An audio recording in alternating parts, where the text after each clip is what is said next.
Toujours à Saint-Lazare, donc je vous avais parlé d'un groupe de gilets jaunes qui est là, qui se met apparemment en mouvement.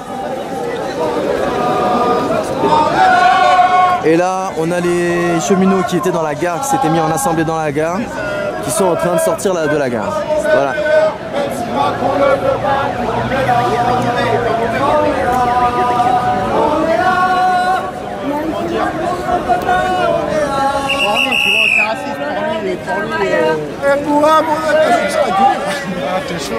Je suis chaud. Merci.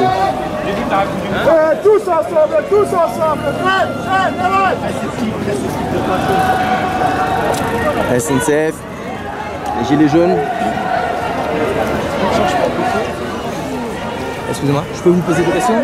Avec plaisir. Avec plaisir. J'ai pas leur numéro, hein. Alors, une tête connue. Bien, alors dis-moi, c'est pas toi qui t'es fait gazer en 2015 ou je sais plus quoi? Ah, je suis grillé. Qui dit bande de bâtards. Et qui dit après on lâche rien, n'est-ce pas? Ouais, on lâche rien, toujours là, putain, toujours là. T'avais pris une rafale de... Ah ouais, là, c'était, voilà. ouais, effectivement. T'es où toi? Moi je suis cheminot sur la défense en vente groupe. Vente groupe Sudrail, hein? Ouais. Sudrail toujours ou non? Non, en vrai je suis CGT mais je vais de Sudrail. T'es CGT mais tu vas de Sudrail. On peut te filmer ou pas? Ouais, en flouté. Ouais, on va cacher les gens, ils vont pas comprendre. Ils vont pas comprendre. C'est pas grave. Non, mais deux questions sérieuses. Ah, je vais pas censurer, hein, je vais pas me censurer. Non, mais non. Alors, question bête, vraiment bête mais basique, on a déjà dû la poser. Pourquoi être là avec les gilets jaunes? En 2 mots. Pourquoi être là avec les gilets jaunes? Bah parce qu'en vérité, on est tous gilets jaunes, hein. Ce qui m'énerve dans le truc de gilets jaunes, c'est que vu qu'il y a un gilet, on fait semblant qu'il n'y a que les gilets jaunes qui ont des problèmes de salaire, tu vois ce que je veux dire? C'est ce qui est complètement faux. Il y a des gens, moi je discutais avec des gens qui n'ont jamais manifesté de leur vie, machin, mais ils te disent « Ah, j'espère que ça va donner quelque chose ». Voilà. Ils soutiennent parce qu'ils se disent, ils savent que si demain Macron il plie, et ben ils savent que n'importe quel travailleur il va en tirer des bénéfices là-dessus. Donc c'est pas parce qu'on n'a pas un gilet jaune, c'est pas parce qu'on manifeste pas, qu'on fait pas de blocage, qu'on n'est pas dans ce mouvement-là. Ce mouvement-là, il date pas du 17 novembre. Il date de bien avant. Si on prend que le quinquennat Macron, ça vient des ordonnances, ça vient des EHPAD, on se rappelle de la colère des EHPAD, ça vient de la colère des cheminots, ça vient de la colère des étudiants pour Parcoursup, ça vient de Benalla, de voir que celui qui se disait le président du Nouveau Monde, celui qui allait faire ruisseler la richesse qu'il donne aux patrons, et ben elle allait ruisseler sur les travailleurs. Bah c'est tout ça en fait, c'est tout ça qui fait que, en vérité ce mouvement des gilets jaunes il a pris comme ça, mais parce que il y avait déjà des braises, et ces braises elles appartiennent à tout le monde, elles appartiennent pas à une couleur de gilet, donc voilà, nous on est là, on a mis un gilet orange, symboliquement parce que c'est le gilet, le symbolique, mais orange aussi en tant que cheminot, pour montrer que les travailleurs, les cheminots sont là. Voilà, nous on n'est pas des casseurs, comme on dit les vrais casseurs c'est le gouvernement, donc voilà pour nous, de montrer qu'il y a des travailleurs du rail avec eux, on est là aussi pour défendre un service public. Moi j'ai perdu 3 mois de salaire. J'ai perdu 3 mois de salaire et je montre que je suis encore là. Voilà, on est toujours déterminé. Macron il nous a rien fait plier, même si la réforme elle est passée. Faut qu'il sache que voilà, c'est ce que j'appelle moi la bataille du rail, c'est une victoire à la Pyrrhus. Pyrrhus, on dit des victoires à la Pyrrhus, c'est des victoires en fait qui font énormément de dégâts derrière.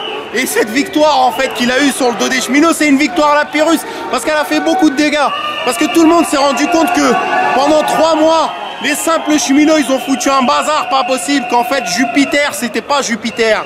Et les gens, ça a servi à ça, de se dire mais on va le chercher, en vérité c'est qui ce président là, à quoi il sert? C'est ça la réalité. Donc si au moins nos 3 mois de grève, ils ont pu servir à enclencher un peu, c'est pas nous, hein, c'est pas grâce à nous, mais que ça peut être une braise dans ce feu-là, on est content. Voilà. Donc c'est la convergence des luttes, c'est l'union qui fait la force alors? Moi, au-delà de la convergence des luttes, il faut la grève générale.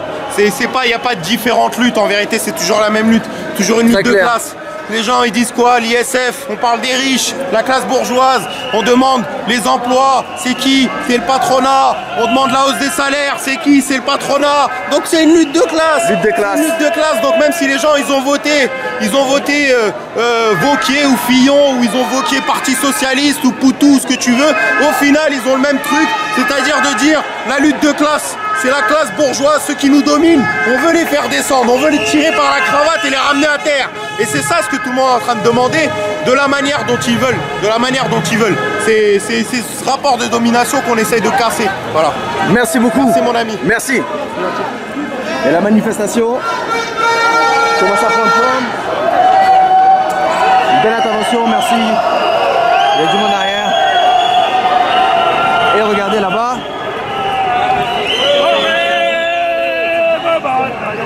Regardez là-bas, il y a du monde qui arrive aussi. Il y a pas mal de monde d'ailleurs.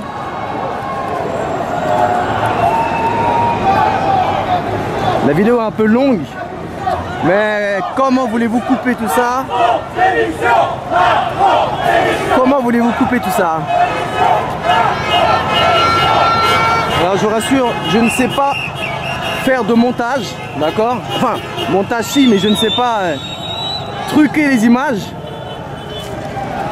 par rapport au nombre de participants. Vous voyez, il y a des vidéos dans tous les sens. Le premier média, c'est nous. Donc, partageons.